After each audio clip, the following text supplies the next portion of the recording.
Neste vídeo a gente vai ver o que é uma curva de estoque dente de serra.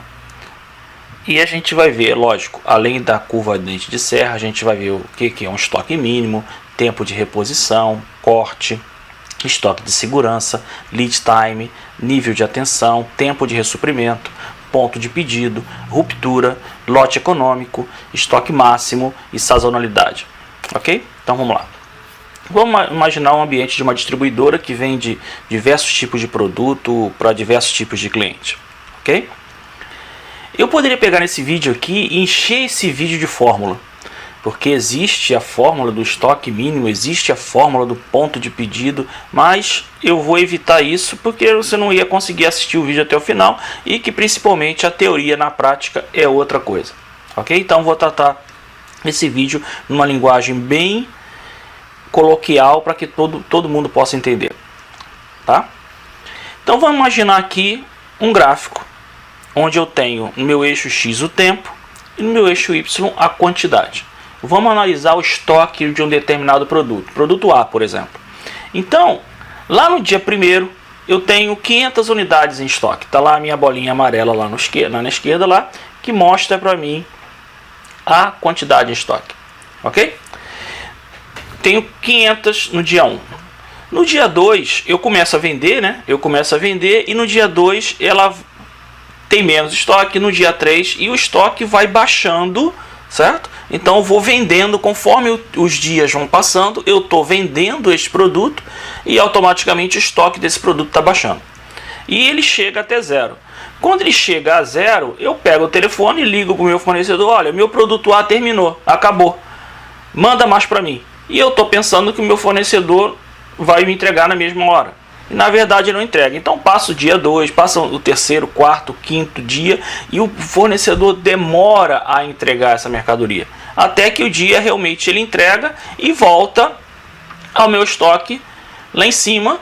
Inclusive eu pedi uma quantidade a mais para não ter esse problema. Então o meu estoque continua e ele volta naquela sequência. Como vendendo, baixando, até que chega próximo de 0. Aí eu falei assim: eu não vou cometer o mesmo erro que eu cometi antes. Eu vou neste ponto aqui, eu vou ligar para o fornecedor e falar assim: fornecedor, me manda mais produto, que o meu produto está acabando, né? Então meu produto continua descendo, porque ele demora para entregar. E no mesmo dia que ele chega a 0, a carreta encosta e chega o meu produto, e está lá meu produto para ser da entrada no estoque e logo em seguida continuar vendendo, certo?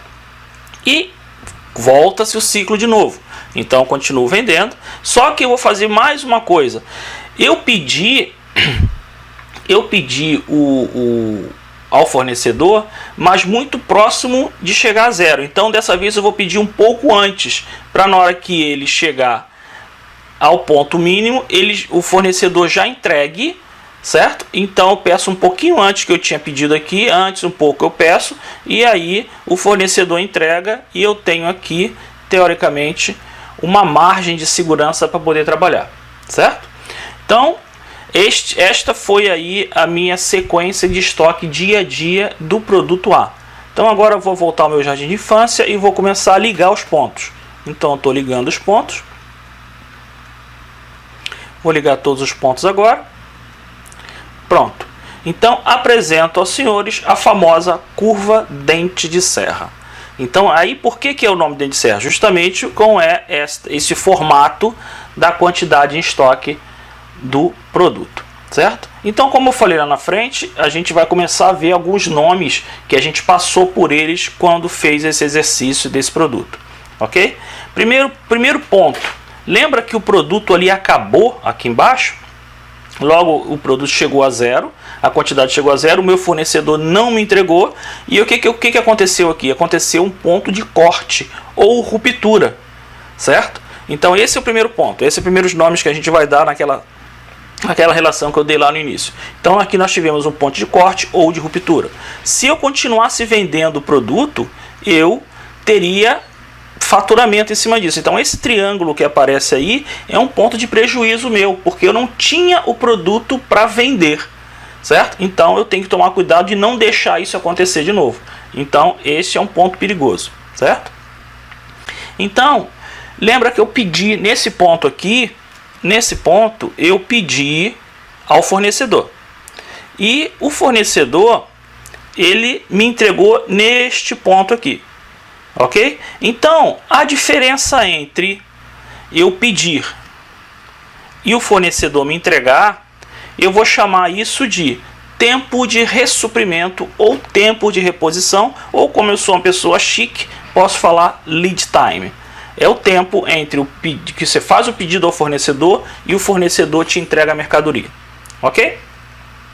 Nós temos mais alguns pontos para dar nome aqui nesse gráfico. Eu tenho, logicamente, o que a gente já falou, que é o ponto de pedido. É na hora que você pega e manda um e-mail para o teu fornecedor, preenche o pedido dele, liga para ele, assim por diante. Então tem um ponto de pedido, é onde eu peço o produto ao fornecedor, certo? Eu teria aqui também, nesse gráfico, o estoque mínimo ou estoque de segurança. Lembra que lá ele chegou a zero, na segunda opção aqui, na segundo pedido, ele chegou a zero, mas no mesmo instante o fornecedor entregou. Então preciso de um estoque mínimo ou estoque de segurança para poder trabalhar com tranquilidade o meu produto, certo?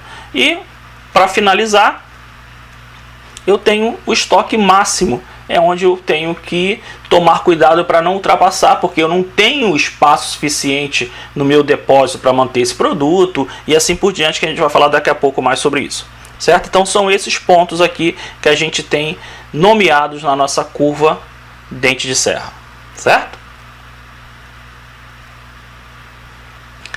Então vamos voltar a uma dente de serra aqui mais simples. Então eu tenho o ponto em que o fornecedor entrega a mercadoria. Então, entre a entrega, na hora que ele entrega o produto e o estoque sobe, eu tenho essa quantidade que ele me entregou. O que está sinalizado no mapa agora, no gráfico agora, é a quantidade que ele me entregou. E essa quantidade a gente chama de lote econômico de compra. O que é um lote econômico de compra? É uma quantidade que você pede ao fornecedor, mas tem que levar em consideração uma série de coisas. Exemplo, qual é o volume, qual é o prazo que ele está dando de pagamento, qual é o custo dessa mercadoria, despesa de transporte, despesa de armazenagem, despesa de manutenção de estoque e assim por diante. Então, o lote econômico de compra depende de uma série de coisas que você tem que tratar com o teu fornecedor e tem que ser vantajoso para a sua empresa, certo? Então, a descrição aqui é interessante porque engloba isso tudo. Então, é uma negociação que você faz com o fornecedor vantajoso para a empresa compradora, variando em todos esses quesitos, que vão desde custo da mercadoria até tempo de entrega e assim por diante, ok? Vamos analisar agora um outro dente de serra. Isso aqui é um outro. E vamos ver o que vocês estão achando de diferente aqui.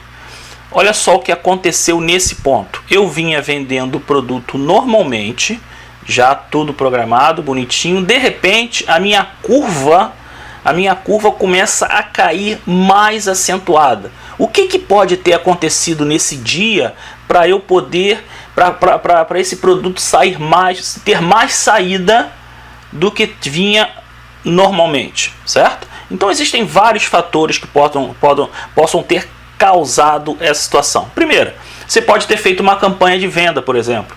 Pode ter colocado no encarte de um determinado supermercado e assim por diante. Pode ser um produto sazonal. O que é um produto sazonal? Vou chutar, tá? Faz de conta que você vende ovo de Páscoa, por exemplo. Então, um pouquinho antes da Páscoa, a tua venda aumenta consideravelmente em relação aos outros dias, então você vai vender mais a partir desse dia, certo? Peru de Natal é a mesma coisa, panetone e assim por diante. Produtos que dependendo da data, ele vende mais do que nas outras, certo?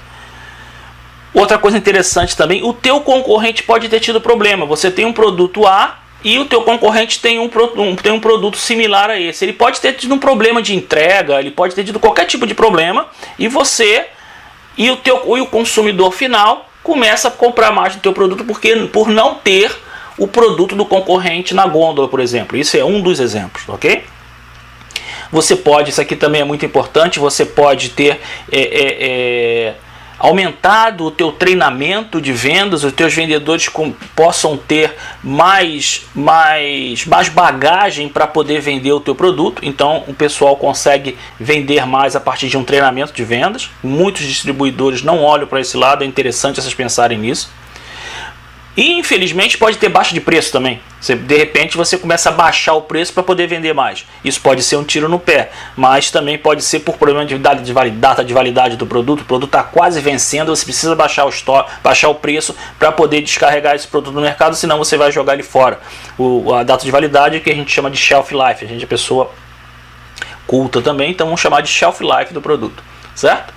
Bom, vamos ver essa outra curva aqui, é uma curva inversa. Eu estava vendendo bem e de repente a minha venda começou a cair. A venda começa a cair, consequentemente o meu estoque demora a baixar. E o que pode ter sido isso aqui? Até mesmo por processos inversos que você teve quando a tua curva foi mais aguda. Exemplo, o teu concorrente bateu forte, por exemplo. O que é um bater forte? Por exemplo, ele botou no Faustão, ele botou um anúncio no Faustão lá, um concorrente seu, e você se prepara porque o teu concorrente vai vender mais e você automaticamente você vai vender menos desse produto. Então, isso é uma necessidade. A sazonalidade é a mesma coisa. Depois que passou aquele boom de vendas, a tua venda começa a decair. Então, o produto você tem que fazer alguma coisa para escoar esse produto de lá. O teu produto pode estar com um problema, vai que você tenha um problema no teu produto e está deixando de vender, e assim por diante, certo? O mais importante aqui é o seguinte: o gerente de vendas, quando olha para uma curva dessa, ele tem que pensar e transformar essa situação numa outra parecida para poder vender mais. Então aí entra o teu gerente, aí entra a decisão da empresa em fazer com que não deixe a situação tomar conta e fazer ao contrário para você poder voltar a vender como vendia antes, ok? E a partir disso, de tudo que a gente viu, a gente vai ter basicamente 3 tipos de produto que merecem a tua atenção. Imagina todo o teu estoque, todos os teus produtos. Então existem níveis de atenção diferentes para você tratar cada produto. Eu vou chamar nível A, nível B e nível C. O nível A é o nível de atenção mais alto, você precisa prestar atenção nesse determinado grupo de produtos. O médio e o baixo. Então nós temos o produto A, B, C, alto, médio e baixo. E o que é o produto A? O produto A é o tipo de produto que tem o maior valor de consumo e é uma menor quantidade de itens. Então você tem que tomar cuidado com esses produtos, que são produtos mais caros, certo? Que você não pode comprometer o teu dinheiro, comprometer a tua parte financeira para comprar esse produto, deixar no estoque. Então, já que ele é mais caro, você tem que comprar menos para que você possa poder girar os outros e tomar cuidado para que esse produto não corte, por exemplo, não entre em ruptura. Esse é o nível mais alto de atenção que você tem que ter com esse tipo de produto. O nível C é o contrário, é um produto que você pode comprar mais, porque ele tem maior quantidade de itens, ele pode ficar mais tempo no estoque, não tem data de validade preocupante, é um produto mais barato, então você determina ele como classe C, por exemplo. Então você não precisa ter tanta atenção para esse tipo de produto quanto o produto classe A. E o produto classe B é uma posição intermediária entre uma e outra, que você vai decidir isso na tua regra de negócio, dependendo de uma série de situações. Então você tem que estipular quais são os tipos de produto A, B e C da tua gama de produtos que você tem, ok? Vamos olhar agora aqui alguns dados reais de gráfico de estoque tirado do nosso sistema em algumas distribuidoras nossas. Exemplo, esse aqui é um produto, um gráfico de um produto de quase um ano. Então você vê o seguinte, você olhando para a curva dente de serra deste produto, você verifica o seguinte: é um bom produto, porque na hora que ele chega no estoque, ele passa e você vende rápido esse produto, certo? E você olha aqui, você tem algum problema de entrega desse produto. Olha só os buracos que teve corte, teve ruptura. Então você tem que tratar isso com o teu fornecedor, descobrir o que está acontecendo, para que o teu fornecedor entregue, ou você mude a tua forma de pedir, né? Se controle, tente achar o melhor ponto de pedido para esse produto, para que não ocorra mais essas rupturas e que você não tenha mais prejuízo com esse produto, certo? Vamos olhar um outro agora. Esse aqui está um pouquinho melhor, porque é um produto que vende bem também. Você vê que a curva é bem acentuada de venda e você não está deixando ele chegar a zero.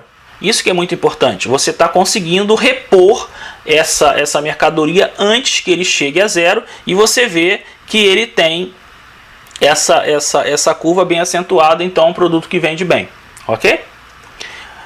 Essa curva é de um outro produto e que é bem parecida com a anterior, que ele também é um produto que vende, você vê a curva dele baixando e você está conseguindo controlar o teu ponto de pedido a ponto de não haver ruptura. Então, nesse caso específico, a gente pode traçar uma linha aqui, que a gente vai chamar essa linha de quê? Ponto de pedido. Toda vez que a tua posição de estoque chegar neste ponto, ou nesse e assim por diante, o que acontece? A gente pode, neste momento aqui, disparar uma mensagem para o responsável pelo sistema, ou até mesmo uma mensagem para o teu fornecedor, para o celular dele, tá? Informando que determinado produto chegou no ponto de pedido. Vamos aumentar essa tela aqui para ficar mais fácil de entender. Por exemplo, essa mensagem aqui que chegou lá no smartphone do responsável pelo estoque. Assim que o produto atinge o ponto de pedido, né, o sistema automaticamente dispara uma informação para o smartphone do responsável pelo setor. E pode também disparar, se você quiser, logicamente, disparar para o teu fornecedor dizendo que determinado produto chegou no ponto de pedido, para alertar ele para ele começar a pedir o pedido antes que você tenha prejuízo, certo? Então esse artifício no sistema é muito interessante e poderoso, porque não é só isso. A gente pode, um outro exemplo aqui, por exemplo, você pode setar o sistema para toda vez que alguém chegar e ajustar o estoque, logicamente, isso aqui não tem nada a ver com o nosso vídeo curva de estoque de dente de serra, tá? Só estou mostrando um pouco melhor da ferramenta agora. Toda vez que alguém ajustar o estoque, não importa qual produto, qual é o motivo, o responsável da empresa recebe a informação que alguém ajustou o estoque. Aqui, esse exemplo aqui, por exemplo, o iogurte troiano sabor chuchu, por exemplo, eu tinha 98, ajustei para 92, quer dizer, menos 6. Por quê? Porque a empilhadeira passou por cima. Então você tem uma informação de que o seu estoque foi alterado por um motivo externo à compra e venda. Outro exemplo, eu posso muito bem chegar, se alguém mexer no lançamento de caixa, no financeiro, por exemplo, o responsável pela empresa saiba que alguém mexeu no financeiro, excluiu o lançamento e assim por diante. Isso é mais uma opção. Vamos ver outros exemplos aqui que a gente possa ter no smartphone da empresa, tá? Por exemplo, eu posso ter uma posição de estoque diária, eu posso ter informações do contas a pagar, vou iniciar o dia, quanto eu tenho para pagar hoje? Vou iniciar o dia, quanto eu tenho para receber hoje? Resumo de faturamento, mensagens avulsas. Eu posso chegar, por exemplo, montar um grupo e mandar uma mensagem para o smartphone dos vendedores dizendo: o produto iogurte troiano de chuchu, ele baixou de preço, ele chegou, tem estoque, vamos vender. Então isso tudo você pode disparar automaticamente para um grupo de pessoas, dos teus vendedores da tua empresa. Eles automaticamente recebem isso no celular deles, no smartphone deles. Isso, a imaginação é o limite, ok? Isso é interessante, que você pode receber isso tanto no Android quanto no iOS, tanto no Android normal quanto no iPhone, no iPad, ok? Essas informações automáticas a partir do sistema. Bom, o que eu tinha que mostrar era isso. Meu nome é Alexandre Lobo, esses aqui estão os meus contatos. Se você quiser saber mais sobre como você colocar o sistema para você controlar a tua curva de dente de serra na tua empresa, ou até mesmo colocar um sistema de mensagens automáticas no teu sistema que você tem hoje, entre em contato com a gente, que a gente vai ter o maior prazer em ajudar vocês a terem essa ferramenta poderosa que é o Me Avise, ok? Muito obrigado e até a próxima.